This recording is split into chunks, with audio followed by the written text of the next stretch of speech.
Guys, it's your boy Luke Uchiha, and currently I am being monitored by someone. So let's continue as usual. So I've done this twice already. So, what if Deku was Meliodas from the Seven Deadly Sins? So, you know, one day Meliodas is just chilling in his throne, obviously. And he goes to check up on Elizabeth because he's bored. Turns out Elizabeth was poisoned. She's dead. She got murked. So any rational person would get pretty mad. No, Meliodas proceeds to get so mad that he causes a worldwide extinction. Well, basically life almost holds on. It's basically holding on with just a thread. So then, you know what happens? Nothing. Like Meliodas ends up dying himself. And, he has to reincarnate because this is my what if. So, obviously, he picks the worst possible person. Guess who? Deku. So along the lines, Deku was born to Inko and Hisashi Midoriya. And Hisashi is confused on how different Deku looks. He looks completely different. So then, he wants a DNA test, you know? So he gets DNA test. Turns out that he is the father. Case closed. So Inko is like, told you. So obviously Hisashi has to go get the milk. Just kidding. In fact, even worse. Hisashi becomes a drunk, raged person. Basically, he abuses Deku. That's what I'm trying to say. Both mentally and physically. So at this point, it's like a 3-year-old asking to die. He's like, what's the point of living anymore? What's the point? And as he's thinking this, he's getting awfully close to a cliff. He tries to jump off, but it fails. Somehow he survives, and just thinks he got lucky, but unlucky at the same time. He goes back to his house, and his dad drunkenly says, "Where were you?" Deku disrespectfully says, "I was at the forest." Ugly bastard.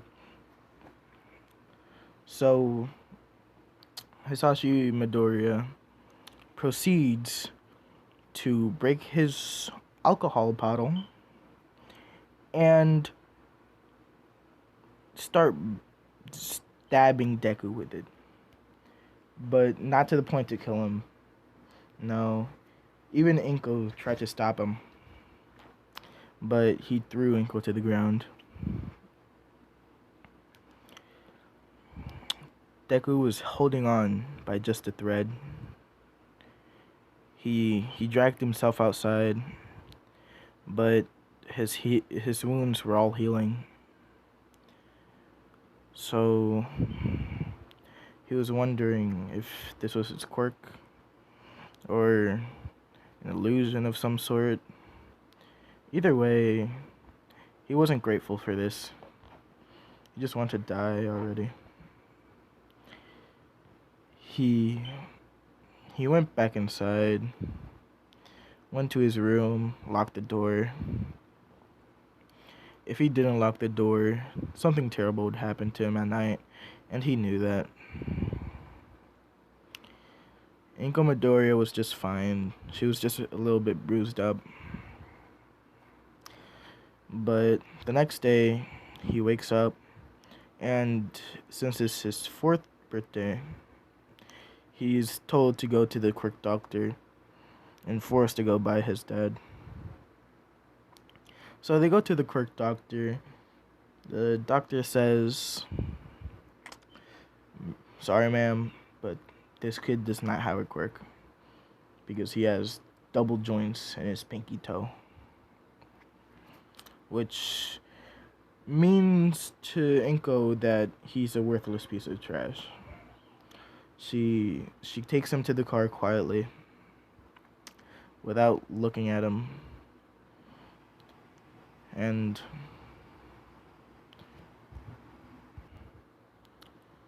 so they're driving. They're going, and when he tries to look at his mother, he looks at his mother and tries to get her attention, but the moment she looks at him, he feels such killing intent, like he was an imposter or something. He felt terrible. He never wanted this.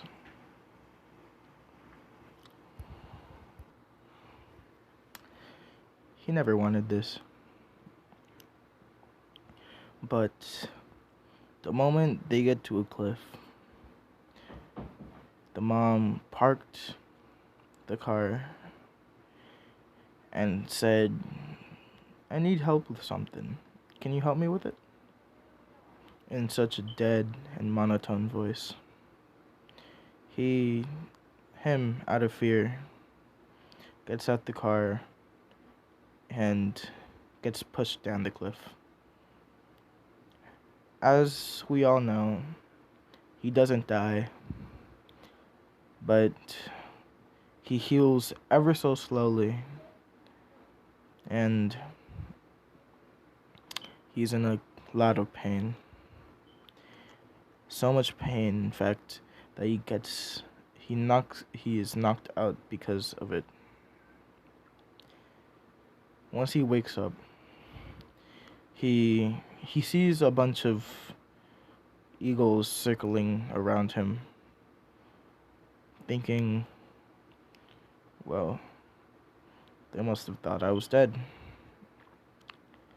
So he gets up and he sees that he's not fully healed, but he's in good enough shape to walk. He walks and he doesn't eat for hours. He's starving at this point. And for some reason, he just doesn't want to do it anymore. He just sits down next to a hungry bear. And then he falls asleep. The bear, thinking that this is an intruder, goes and investigates. The bear is pretty hungry, but it has some food in the cave. It's not too hungry that it would probably eat a human, but it's pretty darn hungry. So they go out fishing, and they come back. And Deku is still knocked out. So the bear tries to treat him like a cub. Tries to nurture him. Such a young boy doesn't deserve to be this bad. So for some years, I'm gonna say 4 years. 4 years have passed, and Deku just turned 8. He he knows how to hunt, he knows how to take care of himself, and he loves his bear mother very much. But one day, everything went downhill. You see, the mother also had biological cubs, which Deku has bonded with over a period of time. And he takes them out on walks, just to play around and have fun. But this day was different. It wasn't because the smell in the air was very difficult to breathe, or it was very foggy that day, but because the cubs were dying, he took them out on a walk, thinking he would have some fun with them as usual. Then some hunters came. They were looking for an easy target. They didn't notice Deku. They noticed the 3 cubs though. So they shot one shot. They shot once. Hit the first cub. Second shot. Hit the second cub. Third shot. Deku ran. But just before he could go in front of the bullet to take it, it hit the baby cub. In grief, Deku started crying. The poachers ran away in fear, not knowing what was capable of Deku. Deku once more feeling this emotion of anger and dread. He just wanted to destroy. Was so mad. But he tried to compose himself. He didn't think it was the time. So he vowed to look for every single hunter and interrogate them to see who killed him. Who killed his friends. He goes back carrying the 3 cubs. The mother obviously grieving, thinking it was Deku. She sends him out at just 8 years old. That day was not a happy one, as some of you may think. That day was a sad one that pains Deku. So he keeps on walking, and he gets tired. But this time, he didn't try to fight it. He went to sleep. He thought maybe this was all a dream and I would just wake up. In his head, another voice chimed in, saying, "This is no dream. This is reality. And the fate that you currently have is not a great one. Currently, you are weak and frail, but I will train you soon enough." Once hearing this voice, once knowing that it wasn't there to hurt him, he was quiet. He didn't know what to say. Never met this person before. But he was quite shorter than him, and he didn't seem all that strong. So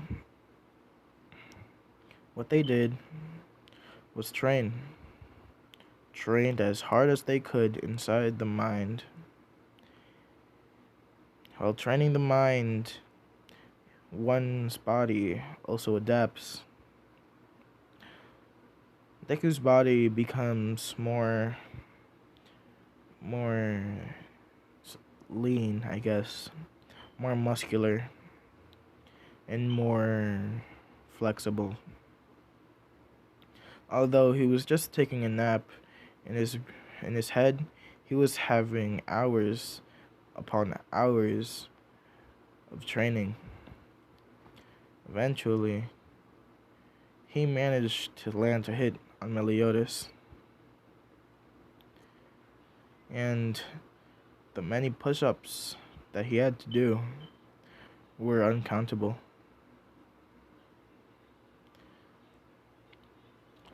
So, Meliodas says, if you just train the mind, the body won't always get stronger. So, he puts Deku back in his body, wakes him up, and stays in his head.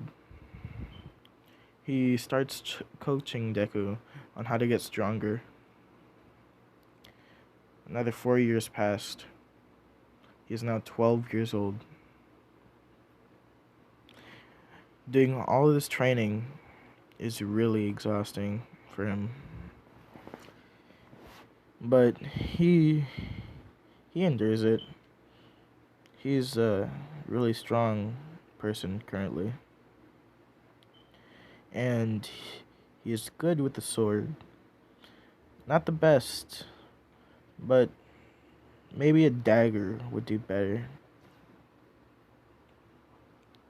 He is proficient in swords and daggers. Once he has completed his training, after the 12 years, after the 4 years, Deku has turned 12. After training for basically eternity, Meliodas said, you can't just live alone for a long time. There has to be someone you like, or maybe a friend. And I'm gonna just say that Meliodas can't see what Deku doesn't allow him to see, which is a couple of things, but some of them have, shrink. Meliodas can see some things, but Meliodas just acts like if he has any friends, but all Deku can do is look down. Deku is not that smart, but he's an average of intelligence. If he were to go to high school right now, he wouldn't fail.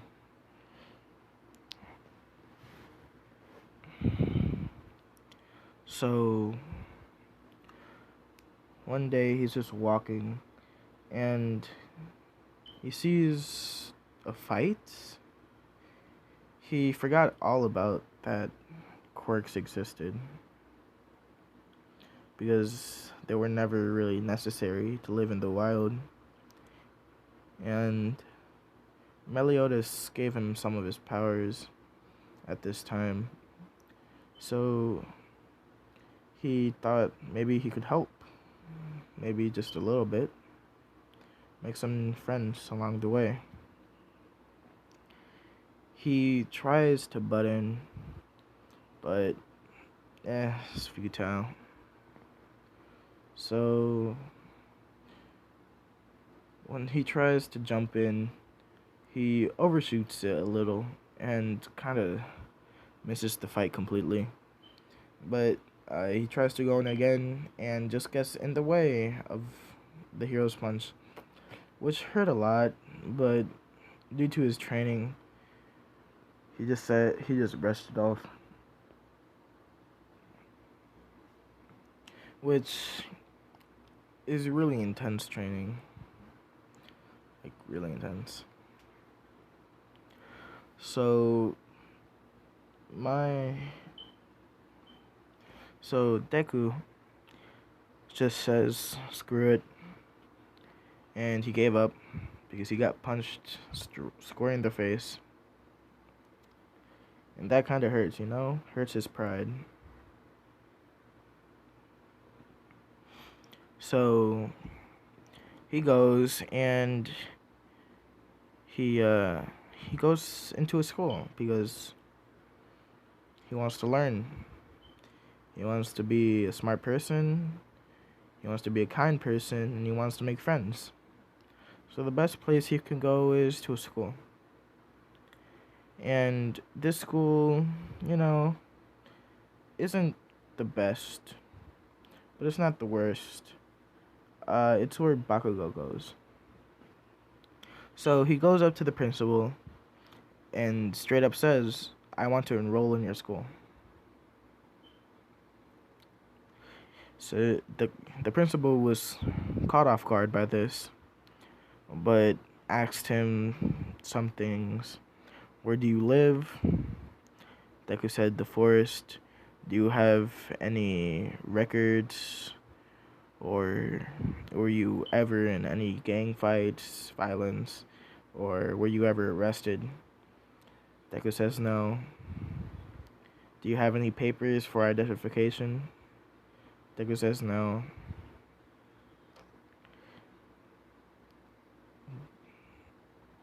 What's your quirk? Deku needs to think about this for a second. He says his quirk is darkness manipulation. And, you know, he manipulates the dark a little bit. He shows them by showing a little bit off, just making a claw arm and like spreading it around his body to make him stronger. Well, that's really nothing. He just says, yeah, that's what I can do. I can manipulate darkness. And the principal says, well, you can enroll, but we're gonna need a name to call you by, and any guardian. He says, write as my name, write down Deku. The principal is kind of taken aback because they've never actually, expected someone to call themselves useless. But either way, he says, fine. And for any guardian, he just says Meliodas. And the principal just says, and can I see them? And Deku threateningly or angrily says no. So Deku is enrolled in school now for some reason. So 3 years pass and it's about to be graduation day. They're about to graduate and they're about to be 15. Yay. But there's this Deku has noticed that there's this one girl that looks awfully familiar, but he can't put his finger on it. He doesn't know why. He just feels like she looks familiar. But then there's this other girl that for some reason he just hates. He also can't put a finger on it, but he just really hates her.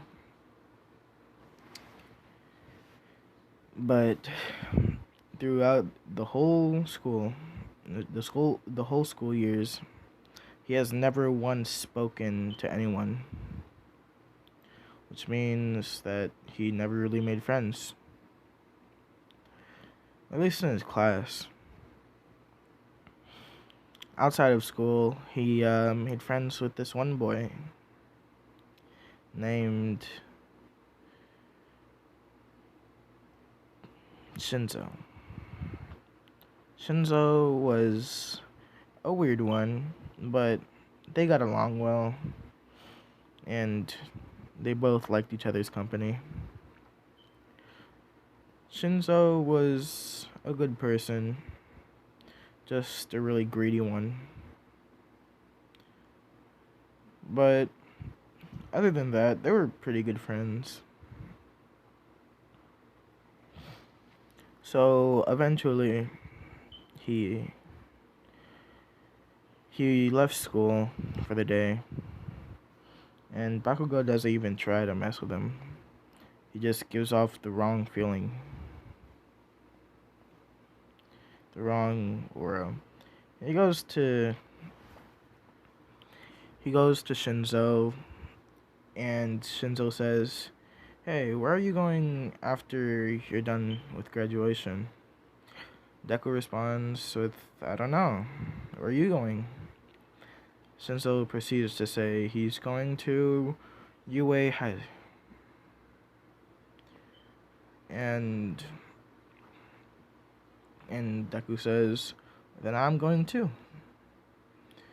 Friends gotta stick together, I guess." Shinzo replies.